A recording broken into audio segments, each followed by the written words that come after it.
Everyone, कसे आहात तुम्ही सगळेजण? आय होप तुम्ही सगळेजण खुश असाल, आनंदी असाल. Welcome back to my channel.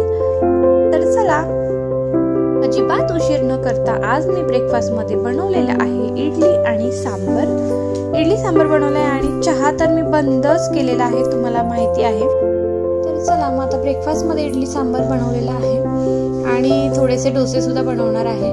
कारण एक कुकर इडलीचा लावलाय आणि 1-2-3 डोसे, कारण क्रिशूसाठी डोसे लागतात. क्रिशू इडली खाते, एखादी इडली खाते, पण पोटभर असं व्हावं म्हणून मी तिला 2 तरी डोसे कमीत कमी चालत असते. आणि आता गडबडीमध्ये तिने काही फार खाईल असं वाटत नाही, पण पाहूयात. आणि मग बघा, इथे असं मस्त असा इन्स्टंट सांबर असतो माझा, तुम्हाला माहितीच आहे रेसिपी. छान असे डोसे झाले, डोसे खूप सुंदर झाले होते, एकदम मस्त, एकदम परफेक्ट.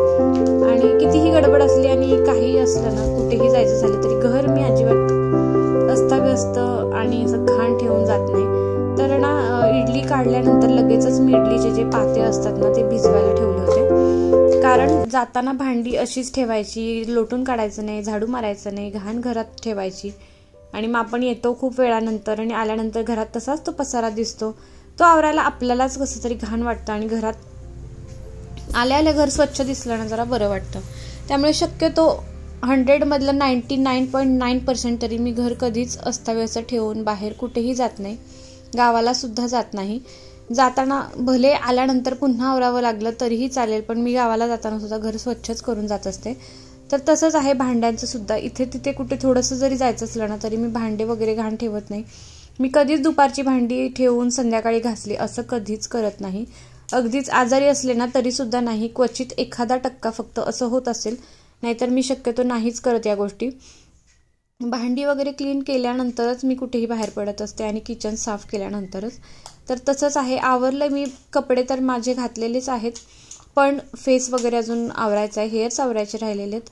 तर म्हटलं आधी क्लिनिंग करून घ्यावं. सर्व क्लिनिंग झालं, कृषिकाची आंघोळ पांघोळ आवरून सर्व झालं, तिचं खाणं वगैरे झालं की त्यानंतर मग एंडला मी माझं आवरत असते.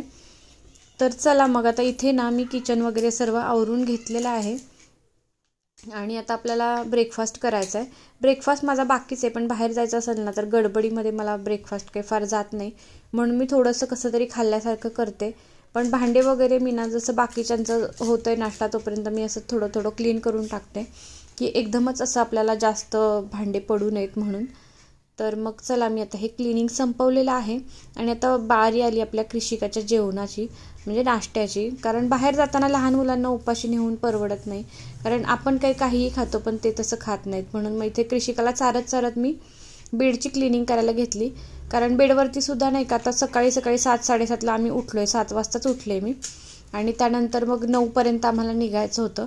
मग असाच पसारा ठेवून गेलं की मग आल्यानंतर ते नको वाटतं ना, म्हणून मग मी इथे थोडं थोडं आवरत होते. मग श्रद्धा मला म्हटली बाकीचं मी आवरेन, असू देत, म्हणून मग मी माझं आवरून घेतलं आणि फायनली मी रेडी झाले.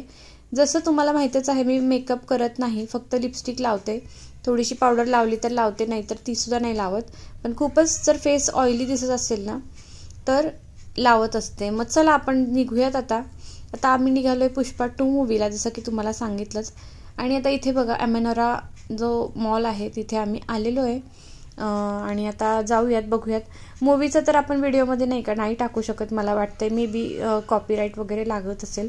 मला एवढं जास्ती पॉलिसीज माहिती नाहीत, पण बाकीचा जो मॉलचा ॲम्बियन्स आहे ना, तो मी तुम्हाला दाखवते. जर तुम्ही पुण्यातले नसाल, बाहेरचे असाल आणि तुम्हाला जर हा मॉल माहिती नसेल, तर तुम्हाला ते छान म्हणजे बघायला मिळू शकतं की मॉलमध्ये किती सुंदर अशा गोष्टी असतात. तर आता रिसेंटली आता जवळच आला आहे क्रिसमस, त्यामुळे बऱ्याच गोष्टी आता इथे डेकोरेशन वगैरे असं छान छान करतील बघा. तर काही आहेत, तर इथे ना खूप असं वेगवेगळे फ्लोअर्स आहेत आणि कधी कधी ना तर चुकायला होतं की नक्की आपली गाडी कोणत्या साईडच्या पार्किंगला पार्क केली आहेत. आम्ही बऱ्याच वेळा गेलो आहे, पण नेहमी ईस्ट वेस्ट असे जे ब्लॉक असतात ना, त्याच्यामध्ये फार कन्फ्युजन होतं. त्यामुळे मग काय करायचं, जिथे आपली गाडी लागली आहे ना तिथे पार्किंगचा फोटो काढून ठेवायचा.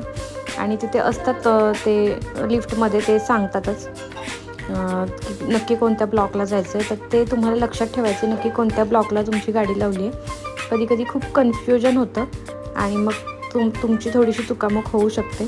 आणि लहान मुलं महत्त्वाचं, म्हणजे लहान मुलं जर तुमच्यासोबत असतील ना तर त्यांचा हात अजिबात सोडायचा नाही, अजिबातच नाही सोडायचा. कारण आम्ही या दिवशी जेव्हा गेलो होतो तेव्हा झालं असं की एक जण लेडीज होती, त्यांचा मुलगा होता, त्यांचा हात सोडल्यामुळे त्यांचा मुलगा तिथे मॉलमध्ये हरवला. आणि मॉलमध्ये ना संध्याकाळच्या टायमिंगला एवढी गर्दी झाली होती क्रिसमसमुळे, आणि तो मुलगा त्यांना सापडला की नाही माहीत नाही, पण ती बाई अक्षरशः रडकुंडीला येऊन तिच्या मुलाला शोधत होती. तर खूप वाईट वाटलं. त्यामुळे तुमच्या मुलांना अजिबात तुम्ही सोडू नका, त्यांची काळजी घ्या, नाहीतर मग अशा पद्धतीचा धोका तुमच्यासोबतसुद्धा होऊ शकतो, अशी पद्धतीची घटना तुमच्यासोबत घडू शकते. त्यामुळे लहान मुलांची काळजी घ्या. बाकीचं फिरणं वगैरे तर तुम्ही कराच, एन्जॉय करता करता तुमच्या मुलांवर सुद्धा तुम्हाला लक्ष द्यायचं आहे.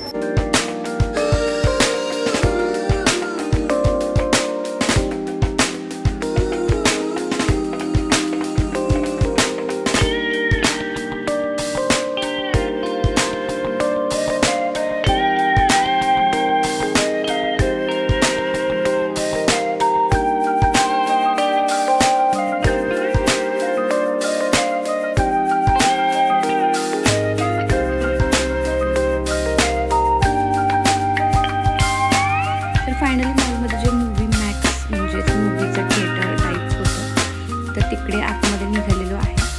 आणि ऑनलाईनच तिकीट्स बुक केले होते आधीच, त्यामुळे थोडंसं चार्ज कमी पडले होते. पण इथे बघा, इथे सगळं इतकं म्हणजे एकदम महाग होतं की एकदम म्हणजे समोसेच 160 रुपयाला होते. आणि नुसते छोटे छोटे आपण जे माझा स्लाईसची बॉटल असतात ना 10-20 रुपयावाले, तशा टाईपची बॉटल इथे होते 120, 130, 140, 150 असे. तर मग फायनली मूवीचा टाईम झाला, आम्ही थोडंसं लवकरच घरून आलो होतो. आणि मग टाईम झाला तर म्हटलं आता आतमध्ये जाऊन बसूयात, म्हणून मग निघालेलो आहे आतमध्ये.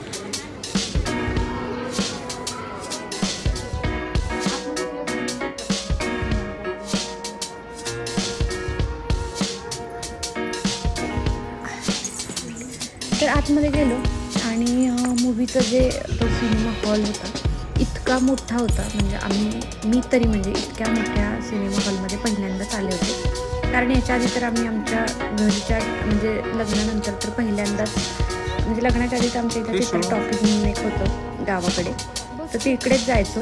आणि मग नंतर तर आता हेच सगळ्यात मोठं. आणि त्याच्यानंतर मग आम्ही एकदा मला वाटतं गेलो होतो सूर्यवंशी बघायला तिकडेच गावालाच लग्नानंतर. आणि त्यानंतर तर क्रिशू जशी झाली तसं आम्हाला मूवीला जाताच नाही आलं. आणि मग नंतर एकदा गावी आलो तेव्हा आम्ही सिंघम अगेन बघायला तेवढं गेलो होतो क्रिशूला घरी ठेवून, कारण घरात माणसं असतील तर मग ठेवून जाता येतं. आणि मग नंतर आत्ता तिला पहिल्यांदाच आम्ही पुष्पा 2 बघायला एवढ्या मोठ्या सिनेमा हॉलमध्ये घेऊन आलो आहे. म्हणजे बाकीचे जे साताऱ्याचं पण होतं ना आमचं, ते सुद्धा छोटंच आहे सिनेमा हॉल. आणि हे इतकं मोठं होतं ना, इतक्या सीट्स होत्या तिथे, काय सांगू तुम्हाला, खूप मोठं होतं. आणि आवाज तर इतका सुंदर, म्हणजे माईक्स वगैरे म्हणजे तिथले जे स्पीकर वगैरे होते ना, इतका मस्त आवाज येत होता आणि एवढं भारी वाटत होतं तिथे मूवी बघताना. तर आम्ही तर खूप एन्जॉय केला मूवी. तर तुम्ही पुष्पा 2 मूवी पाहिला का, मला कमेंटमध्ये नक्की कळवा. आणि क्रिशूचं बघा इथे काय चाललं आहे, मस्त जिन्यावरती बसली होती आणि एन्जॉय चालू होता. तर खूप फन डे गेला, एकदम छान एन्जॉय केला. आणि मूवी तर म्हणजे एवढा खर्च केल्यासारखा मूवी एकदम अप्रतिम वाटला. आणि सगळे सॉंग्स तर आम्हाला तर एकदम बेस्ट वाटले. तर तुम्हाला कसे वाटले सॉन्ग ते सुद्धा सांगा कमेंटमध्ये. तर चला भेटूया तशाच नेक्स्ट इंटरेस्टिंग ब्लॉगमध्ये. चलो फ्रेंड्स, बाय.